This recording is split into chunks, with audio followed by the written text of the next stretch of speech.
வணக்கம். ஜெயா பிளஸ் செய்திகளுக்காக ஸ்ரீதர். விரிவான செய்திகளை பார்ப்பதற்கு முன் தலைப்புச் செய்திகளை காணலாம்.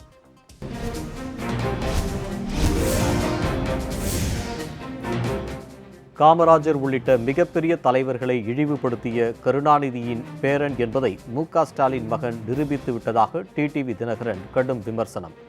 கண்ணியத்திற்கும் திமுகவுக்கும் ஒரு நாளும் சம்பந்தமே இருந்ததில்லை என்றும் கருத்து.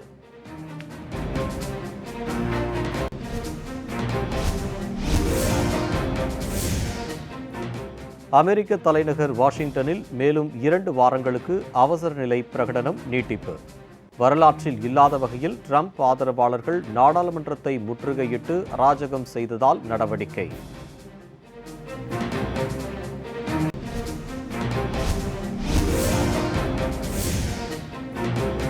கட்சி ஆதரவாளர்களை தூண்டும் வகையில் அமெரிக்க அதிபர் ட்விட்டர் பதிவால் எழுந்த சர்ச்சை.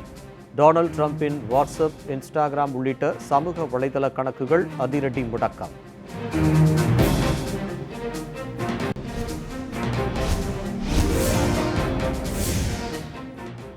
அமெரிக்காவில் ஜனநாயக முறையில் நடந்த ஆட்சி மாற்றத்திற்கு எதிரான வன்முறைகள் வேதனை தருகின்றன.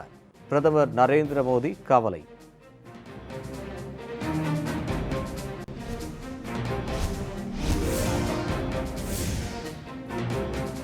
அமெரிக்க நாடாளுமன்ற வளாகத்தில் டொனால்ட் ஆதரவாளர்கள் அராஜகத்தில் ஈடுபட்டதற்கு வலுக்கும் எதிர்ப்பு. ஆஸ்திரேலியா, பிரான்ஸ், கனடா உள்ளிட்ட பல்வேறு நாடுகளின் தலைவர்கள் கடும் கண்டனம்.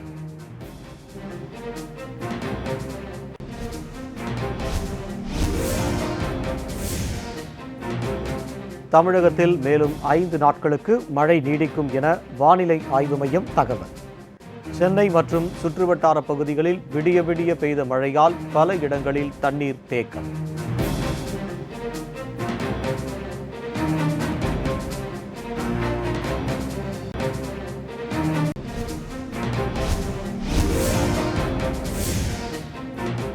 கேரள மாநிலத்தை தொடர்ந்து அச்சுறுத்தி வரும் பறவை காய்ச்சல்.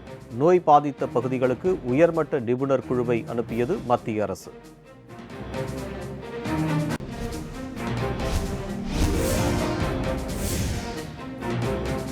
இதய பாதிப்புக்கு சிகிச்சை பெற்ற முன்னாள் கிரிக்கெட் வீரர் கங்குலி மருத்துவமனையிலிருந்து டிஸ்சார்ஜ் ஆனார்.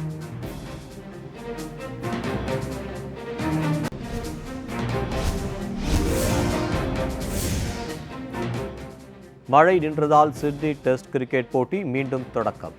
ஆஸ்திரேலிய அணி தொடர்ந்து பேட்டிங்.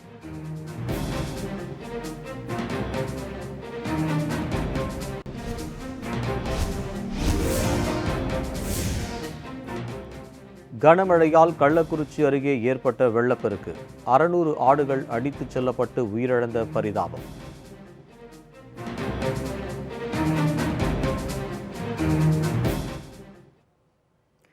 பெருந்தலைவர் காமராஜர் உள்ளிட்ட மிகப்பெரிய தலைவர்களை மு.க.ஸ்டாலின் மகன் இழிவுபடுத்தி பேசியதற்கு அமமுக பொதுச் செயலாளர் திரு டிடிவி தினகரன் கடுமையாக விமர்சித்துள்ளார். இது தொடர்பாக அவர் வெளியிட்டுள்ள ட்விட்டர் பதிவில், பெருந்தலைவர் காமராஜர் உள்ளிட்ட மிகப்பெரிய தலைவர்களை எல்லாம் இழிவுபடுத்தி பேசிய தீய சக்தி கருணாநிதியின் பேரன் என்பதை மு.க.ஸ்டாலின் மகன் நிரூபித்து விட்டதாக கூறியுள்ளார். கண்ணியத்திற்கும் திமுகவுக்கும் ஒரு நாளும் சம்பந்தமே இருந்ததில்லை என்பதற்கு இது இன்னொரு சாட்சி என்று தெரிவித்துள்ளார். நெஞ்ச முழுக்க அழுக்கும் துர்சிந்தனையும் நிரம்பிய ஒருவரால் தான் இப்படி வக்கிரமாக பேச முடியும். தானும் ஒரு பெண்ணின் வயிற்றில் பிறந்தவர் என்பதை மறந்துவிட்டு பேசியிருக்கிறார். அவர் வந்த வழி அப்படி என்றும் கடுமையாக சாடியுள்ளார். பெண்களை பெரிதும் மதிக்கிற தமிழ் சமூகத்தில் இத்தகைய குணம் கொண்டவர்களும் இருக்கிறார்கள் என்பது வருத்தம் அளிக்கிறது என திரு டிடிவி தினகரன் ட்விட்டர் பதிவில் குறிப்பிட்டுள்ளார்.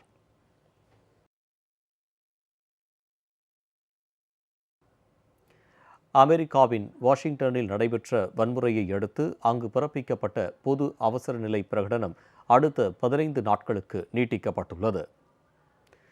அமெரிக்காவில் இதற்கு முன் இல்லாத வரலாற்று நிகழ்வாக தலைநகர் வாஷிங்டனில் உள்ள நாடாளுமன்ற கட்டிடத்திற்குள் புகுந்து அதிபர் ட்ரம்ப் ஆதரவாளர்கள் இன்று வன்முறையில் ஈடுபட்டனர். இதில் பெண் ஒருவர் உயிரிழந்தார். தற்போது இந்த பலி எண்ணிக்கை 4ஆக அதிகரித்துள்ளது. இச்சம்பவத்தால் வன்முறையை கட்டுப்படுத்த வாஷிங்டனில் ஒரு நாள் பொது அவசர நிலை பிரகடனம் பிறப்பிக்கப்பட்டது. இந்நிலையில் நிலைமையை கட்டுக்குள் கொண்டு வரவும் மேலும் அசம்பாவிதங்கள் ஏற்படாமல் இருக்கவும் வாஷிங்டனில் பிறப்பிக்கப்பட்ட பொது அவசரநிலை பிரகடனத்தை அடுத்த 15 நாட்களுக்கு நீட்டித்து அந்நகர மேயர் மியூரியல் பவுசர் உத்தரவு பிறப்பித்துள்ளார். இதனால் வாஷிங்டன் நகரம் முழுவதும் பரபரப்பு நிலவுகிறது. குடிமையியல் சட்ட விதிமுறைகளை மீறியதாக கூறி அமெரிக்க அதிபர் டொனால்ட் ட்ரம்பின் ட்விட்டர், ஃபேஸ்புக், இன்ஸ்டாகிராம் ஆகிய சமூக வலைதள கணக்குகள் தற்காலிகமாக முடக்கப்பட்டுள்ளன. சமூக வலைதளமான ட்விட்டரில் டொனால்ட் ட்ரம்ப் கலவரத்தை தூண்டும் வகையில் பதிவிட்டிருந்தார். இதன் காரணமாக வாஷிங்டனில் உள்ள அமெரிக்க நாடாளுமன்ற கட்டடத்தின் முன்பாக ட்ரம்ப் ஆதரவாளர்கள் போராட்டத்தில் ஈடுபட்டனர். இந்நிலையில் ட்விட்டர் நிறுவனத்தின் குடிமையியல் சட்ட விதிகளை மீறியதாக கூறி அமெரிக்க அதிபர் ட்ரம்பின் ட்விட்டர் கணக்கை 12 மணி நேரத்திற்கு தற்காலிகமாக அந்நிறுவனம் முடக்கி வைத்துள்ளது. சர்ச்சைக்குரிய பதிவுகளை உடனடியாக நீக்காவிட்டால் ட்விட்டர் கணக்கு நிரந்தரமாக முடக்கப்படும் என்றும் அதிபர் ட்ரம்புக்கு ட்விட்டர் நிறுவனம் எச்சரிக்கை விடுத்துள்ளது. இதேபோல் அதிபர் ட்ரம்பின் ஃபேஸ்புக் மற்றும் இன்ஸ்டாகிராம் கணக்குகளும் 24 மணி நேரத்திற்கு தற்காலிகமாக முடக்கப்பட்டுள்ளதாக அறிவிக்கப்பட்டுள்ளது.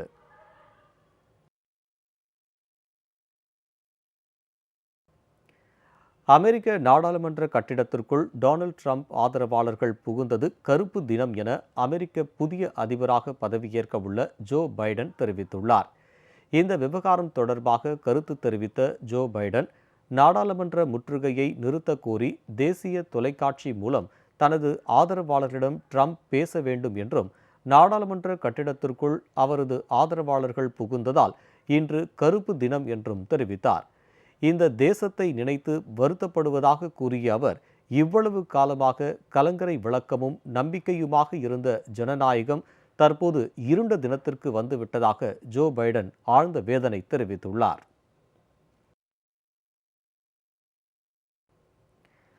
அமெரிக்க அதிபர் டொனால்ட் ட்ரம்ப் வரும் 20ஆம் தேதிக்குள் பதவி நீக்கம் செய்யப்படலாம் என தகவல் வெளியாகியுள்ளது. அமெரிக்க அதிபர் டொனால்ட் ட்ரம்பின் தூண்டுதலின்படியே அந்நாட்டு நாடாளுமன்ற கட்டிடத்திற்குள் அவரது ஆதரவாளர்கள் புகுந்து வன்முறையில் ஈடுபட்டதாக எதிர்க்கட்சிகள் குற்றம் சாட்டியுள்ளன. அதிபர் தேர்தல் தோல்வியை ஏற்க மறுக்கும் ட்ரம்ப், ஜனநாயக கட்சி வேட்பாளர் ஜோ பைடனின் வெற்றியை ஏற்கக்கூடாது என துணை அதிபர் மைக் பென்ஸிற்கு தொடர்ந்து அழுத்தம் கொடுத்து வருகிறார். இதையடுத்து நாடாளுமன்ற வன்முறை சம்பவத்திற்கு பொறுப்பேற்று வெள்ளை மாளிகையில் பணிபுரியும் அதிபர் ட்ரம்பின் அதிகாரிகள் பலர் தங்களது பதவிகளை ராஜினாமா செய்துள்ளனர். இந்நிலையில் நாடாளுமன்ற வன்முறை சம்பவம் காரணமாக வரும் 20ஆம் தேதிக்குள் அதிபர் பதவியிலிருந்து ட்ரம்ப் பதவி நீக்கம் செய்யப்பட அதிக வாய்ப்புள்ளதாக அவரது ஆதரவாளர்களே தெரிவித்துள்ளனர். அதிபர் ட்ரம்பின் பதவிக்காலம் வரும் 20ஆம் தேதி முடிவடைகிறது. புதிய அதிபராக அதே நாளில் ஜோ பைடன் பதவியேற்க உள்ளார் என்பது குறிப்பிடத்தக்கது.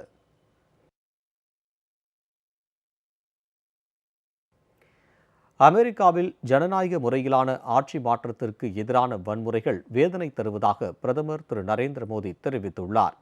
அமெரிக்க நாடாளுமன்றத்திற்குள் டொனால்ட் ட்ரம்ப் ஆதரவாளர்கள் வன்முறையில் ஈடுபட்டதற்கு பிரான்ஸ் அதிபர் இமானுவேல் மேக்ரான், கனடா பிரதமர் ஜஸ்டின் ட்ரூடோ, நியூசிலாந்து பிரதமர் ஜெசிந்தா ஆர்டன், ஆஸ்திரேலிய பிரதமர் ஸ்காட் மாரிசன் உள்ளிட்ட பல்வேறு நாடுகளின் தலைவர்கள் கண்டனம் தெரிவித்துள்ளனர். இந்த வன்முறை போராட்டங்கள் ஜனநாயகத்தின் மீதான தாக்குதல் என்றும், ஜனநாயகம் மீண்டும் வலுப்படுத்தப்பட வேண்டும் என்றும் தலைவர்கள் வலியுறுத்தியுள்ளனர். பிரதமர் திரு மோடி வெளியிட்டுள்ள ட்விட்டர் பதிவில், அமெரிக்க தலைநகர் வாஷிங்டனில் நடைபெற்று வரும் கலவரங்கள் வேதனை தருவதாக கூறியுள்ளார். ஜனநாயக முறையிலான ஆட்சி மாற்றம் அமைதியான வழியில் நடைபெற வேண்டும் என தெரிவித்துள்ளார். சட்டவிரோத ஆர்ப்பாட்டங்கள் மூலம் ஜனநாயக வழிமுறையை தகர்த்தெறிய அனுமதிக்க முடியாது என்றும் திரு மோடி குறிப்பிட்டுள்ளார்.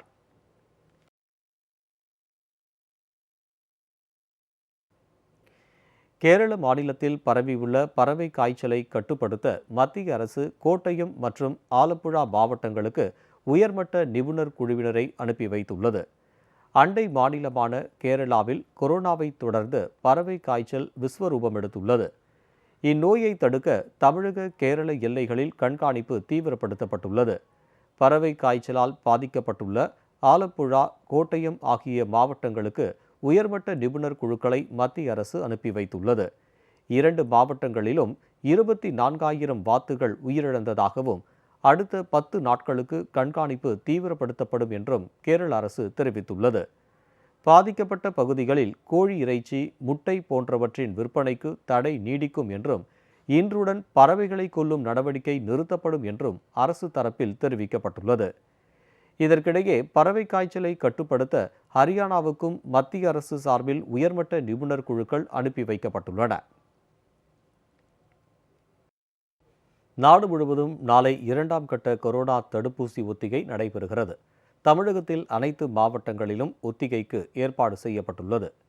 இந்தியாவில் புனேயில் சீரம் நிறுவனம் தயாரித்து வழங்கும் கோவிஷீல்டு தடுப்பூசி மற்றும் பயோடெக் நிறுவனத்தின் கோவாக்சின் ஆகிய 2 தடுப்பூசிக்கும் மத்திய அரசு ஒப்புதல் அளித்துள்ளது. அவசர கால பயன்பாட்டிற்கு இந்த 2 தடுப்பூசிகளுக்கும் அனுமதி அளித்ததில் இருந்து 10 நாட்களுக்குள் பயன்பாட்டிற்கு கொண்டுவர தயாராக இருக்கிறோம் என மத்திய சுகாதாரத்துறை அமைச்சக செயலாளர் தெரிவித்துள்ளார். இந்நிலையில் நாடு முழுவதும் நாளை 2ஆம் கட்ட கொரோனா தடுப்பூசி ஒத்திகை நடைபெறவுள்ளது. இதற்கான 1,70,000 தடுப்பூசிகள் மற்றும் 3 லட்சம் தடுப்பூசி குழு உறுப்பினர்கள் தயார் நிலையில் உள்ளதாக மத்திய அரசு தெரிவித்துள்ளது. இதனிடையே தமிழகத்திலும் நாளை தடுப்பூசி ஒத்திகை நடத்தப்பட உள்ளது. அனைத்து மாவட்டங்களிலும் ஒத்திகைக்கான ஏற்பாடுகள் நடைபெற்று வருகின்றன.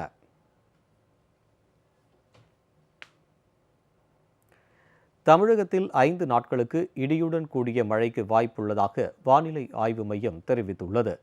தமிழகம் முழுவதும் பரவலாக மழை பெய்து வருகிறது. இந்நிலையில் அடுத்த 24 மணி நேரத்தில் கடலூர், விழுப்புரம் மாவட்டங்களில் மிக கனமழைக்கும், செங்கல்பட்டு, காஞ்சிபுரம் உள்ளிட்ட மாவட்டங்களில் கனமழைக்கும் வாய்ப்புள்ளதாக இந்திய வானிலை ஆய்வு மையம் தகவல் தெரிவித்துள்ளது. மேலும் தமிழகத்தில் வரும் 11ஆம் தேதி வரை மேலும் 5 நாட்களுக்கு இடி மின்னலுடன் கூடிய மழைக்கு வாய்ப்புள்ளதாக கூறியுள்ளது. தமிழகம், புதுச்சேரி, காரைக்கால் பகுதிகளில் மழை பெய்யும் என தெரிவிக்கப்பட்டுள்ளது. இதய பாதிப்புக்கு சிகிச்சை பெற்று வந்த சௌரவ் கங்குலி இன்று காலை டிஸ்சார்ஜ் செய்யப்பட்டதாக கொல்கத்தாவின் உட்லண்ட்ஸ் மருத்துவமனை தெரிவித்துள்ளது.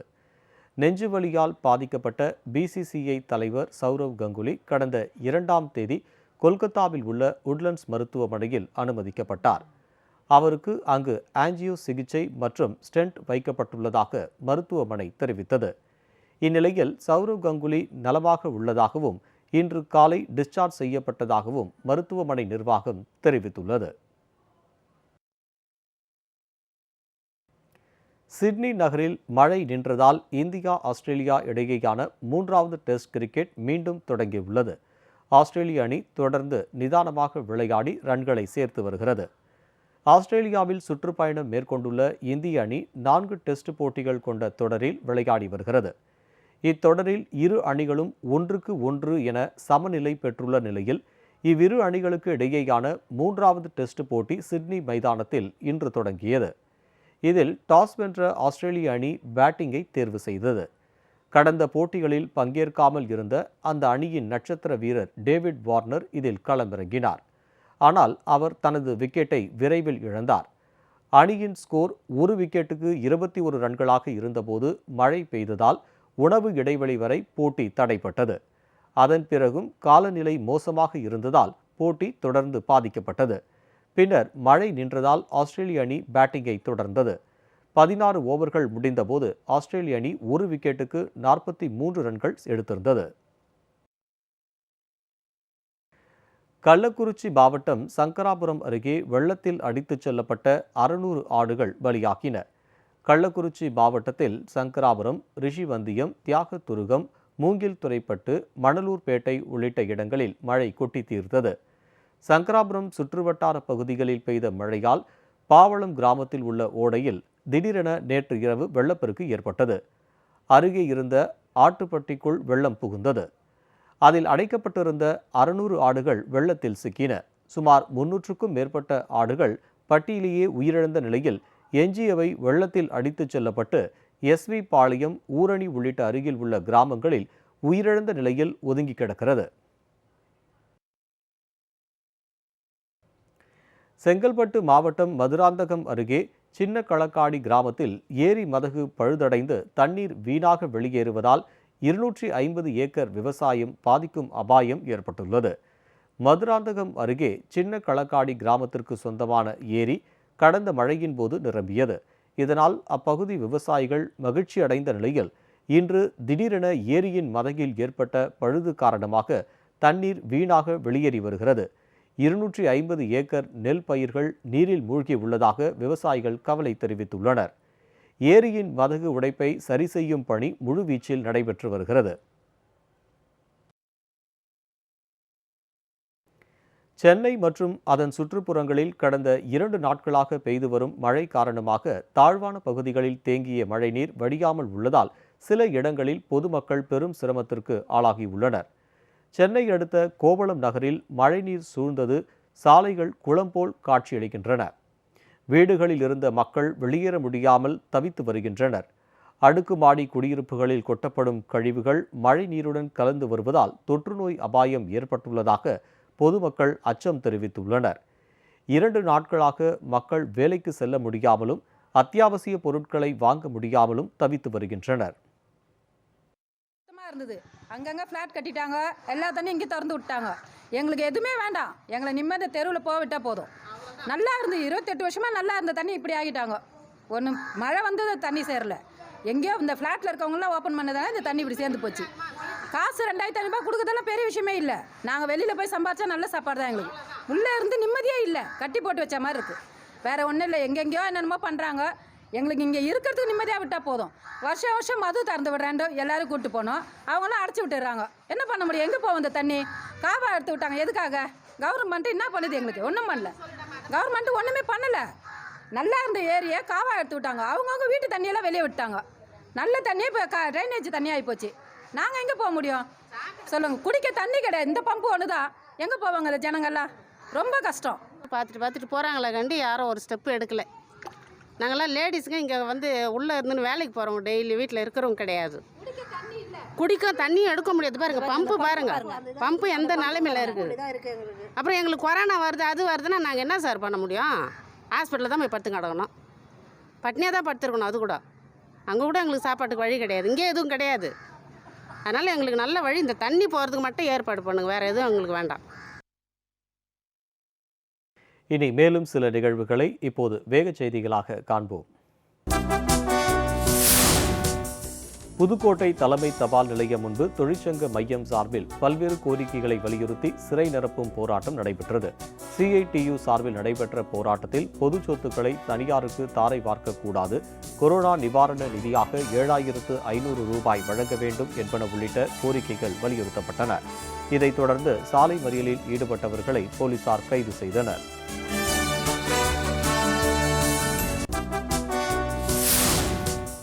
திண்டுக்கல் மாவட்டத்தில் பல்வேறு கோரிக்கைகளை வலியுறுத்தி செவிலியர் சங்கத்தினர் ஆர்ப்பாட்டத்தில் ஈடுபட்டனர். மாவட்ட ஆட்சியர் அலுவலகம் முன்பாக நடைபெற்ற ஆர்ப்பாட்டத்தில் 6 ஆண்டுகளுக்கும் மேலாக தொகுப்பூதியத்தில் பணியாற்றி வரும் செவிலியர்களுக்கு காலமுறை ஊதியம் வழங்க வேண்டும் என்பது உள்ளிட்ட கோரிக்கைகள் வலியுறுத்தப்பட்டன. இதில் 50க்கும் மேற்பட்ட செவிலியர்கள் பங்கேற்றனர்.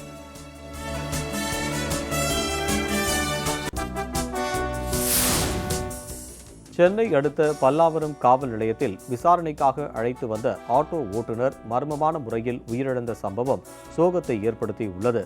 ஆட்டோ ஓட்டுநரான ஏழுமலையின் மகன் நித்யானந்தம் வழக்கு ஒன்றில் ஆஜராகாமல் தலைமறைவாக இருந்து வந்துள்ளார்.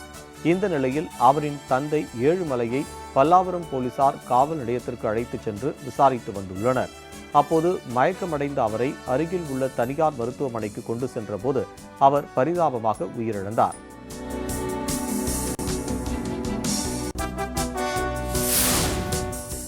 தருமபுரி மாவட்டம் அரூர் வாரச்சந்தையில் பொங்கல் பண்டிகையொட்டி நடத்தப்படும் ஆடுகள் விற்பனை மந்தமாக காணப்பட்டது. பொதுவாக பொங்கல் பண்டிகைக்கு முந்தைய வார சந்தையில் சுமார் 2 கோடி ரூபாய் அளவுக்கு வர்த்தகம் நடைபெறும். ஆனால் இந்த வாரம் தொடர்ந்து அதிகாலை முதல் சாரல் மழை பெய்து வந்ததால் ஆடு, மாடு உள்ளிட்ட கால்நடைகள் வாங்கவும் விற்கவும் விவசாயிகள் குறைவாகவே வந்திருந்தனர். இதனால் கால்நடைகளை வாங்க ஆட்கள் இல்லாமல் கால்நடைகளை விற்பனை செய்ய முடியாமல் விவசாயிகள் திரும்பிச் சென்றனர்.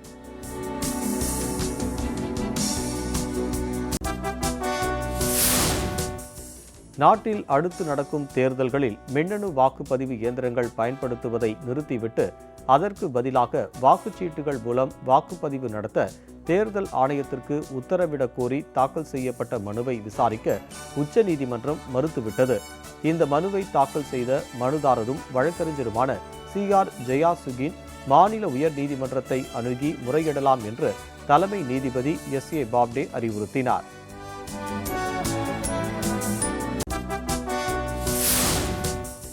திருவாரூரில் தோட்டத்தில் குழி தோண்டிய போது ஐம்பொன் சிலைகள் கண்டெடுக்கப்பட்டன.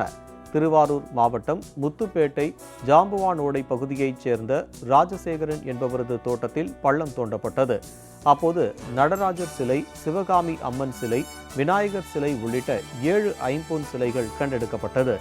இதுகுறித்து தகவல் அறிந்த திருத்துறைப்பூண்டி வட்டாட்சியர் ஜெகதீசன் நேரில் சென்று சிலைகளை மீட்டுச் சென்றனர்.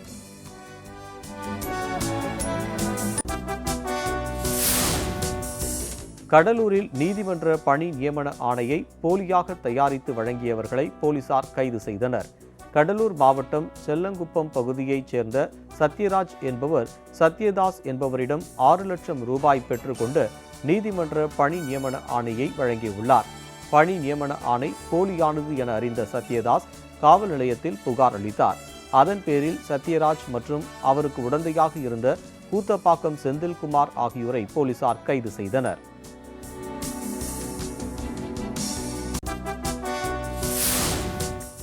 தென்சென்னை கிழக்கு மாவட்ட அமமுக சார்பில் நிர்வாகிகள் ஆலோசனை கூட்டம் நடைபெற்றது. தென்சென்னை கிழக்கு மாவட்டம் சோழிங்கநல்லூர் மேற்கு பகுதி செயலாளர் மடிப்பாக்கம் திரு ராஜேந்திரன் ஏற்பாட்டில் சோழிங்கநல்லூர் மேற்கு பகுதி கழக செயல் வீரர்கள் ஆலோசனை கூட்டம் பள்ளிக்கரணையில் நடைபெற்றது. தென்சென்னை கிழக்கு மாவட்ட செயலாளர் நீலாங்கரை திரு MC முனுசாமி தலைமையேற்று நிர்வாகிகளுக்கு ஆலோசனை வழங்கினார்.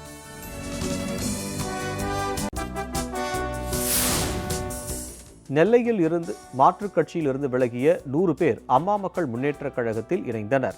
நெல்லை மாவட்டம் தச்சநல்லூர் அருகே உள்ள ராமையன்பட்டியில் மாற்றுக் கட்சிகளில் இருந்து விலகிய 100 பேர் நெல்லை மாநகர் மாவட்ட செயலாளர் திரு பரமசிவ ஐயப்பன், அமைப்பு செயலாளர் திரு AP பால்கண்ணன் ஆகியோர் முன்னிலையில் அம்மா மக்கள் முன்னேற்றக் கழகத்தில் இணைந்தனர்.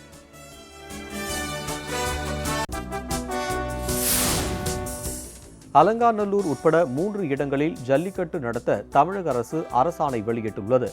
ஜனவரி 14 அவனியாபுரத்திலும், 15ஆம் தேதி பாலமேட்டிலும், 16ஆம் தேதி அலங்காநல்லூரிலும் ஜல்லிக்கட்டு நடத்த அனுமதி அளித்து அரசாணை வெளியிட்டுள்ளது. மேலும் ஜல்லிக்கட்டு போட்டியில் கலந்து கொள்ளும் விருப்பமுள்ள மாடுபிடி வீரர்களுக்கான பதிவும் காளைகள் பதிவிற்கான தேதிகளும் அறிவிக்கப்பட்டுள்ளன.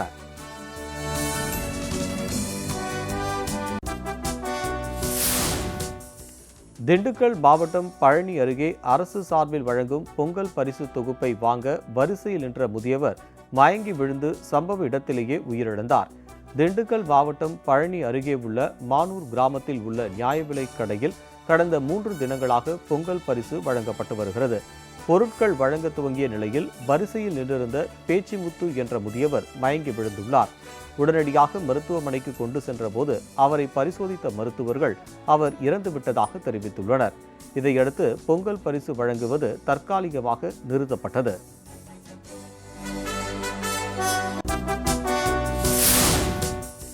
வேலூர் மாவட்டம் அரசு அலுவலகத்தில் லஞ்ச ஒழிப்புத்துறை நடத்திய திடீர் சோதனையில் கணக்கில் வராத 1,04,000 ரூபாய் பறிமுதல் செய்யப்பட்டது. உள்ளாட்சி நிதி தணிக்கைத்துறை அலுவலகத்தின் உதவி இயக்குநராக பரமானந்தம் என்பவர் பணியாற்றி வருகிறார். இந்நிலையில் அவருக்கு புத்தாண்டு பரிசாக பணம் மற்றும் பொருட்களை கொடுக்க இருப்பதாக வேலூர் மாவட்ட லஞ்ச ஒழிப்புத்துறையினருக்கு ரகசிய தகவல் கிடைத்தது. இதையடுத்து வேலூர் லஞ்ச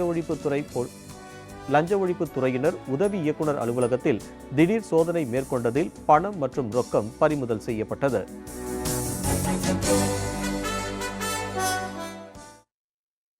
வேளாண் சட்டங்களை மத்திய அரசு ரத்து செய்யும் வரை போராட்டம் தொடரும் என்றும் வரும் நாட்களில் போராட்டம் மேலும் தீவிரமடையும் என்றும் விவசாயிகள் எச்சரித்துள்ளனர். மத்திய அரசின் வேளாண் சட்டங்களை திரும்ப பெற வலியுறுத்தி பஞ்சாப், ஹரியானா உள்ளிட்ட பல்வேறு மாநிலங்களைச் சேர்ந்த லட்சக்கணக்கான விவசாயிகள் டெல்லியின் சிங்கு, டிக்ரி, காசிப்பூர் உள்ளிட்ட எல்லைப் பகுதிகளில் கடும் குளிரையும் பொருட்படுத்தாமல் தொடர்ந்து 43வது நாளாக இன்றும் போராட்டத்தில் ஈடுபட்டுள்ளனர். டெல்லியில் தொடர்ந்து கனமழை பெய்து வருவதால் விவசாயிகள் கடும் சிரமங்களை கடந்து போராட்டத்தை தொடர்ந்து வருகின்றனர். 7ஆம் கட்ட பேச்சுவார்த்தை தோல்வியில் முடிந்ததால் போராட்டத்தை தீவிரப்படுத்த விவசாயிகள் முடிவு செய்துள்ளனர். வேளாண் சட்டங்களை திரும்பப் பெறவில்லை எனில் தங்களது போராட்டம் மேலும் தீவிரமாக உருவெடுக்கும் என விவசாயிகள் எச்சரிக்கை விடுத்துள்ளனர்.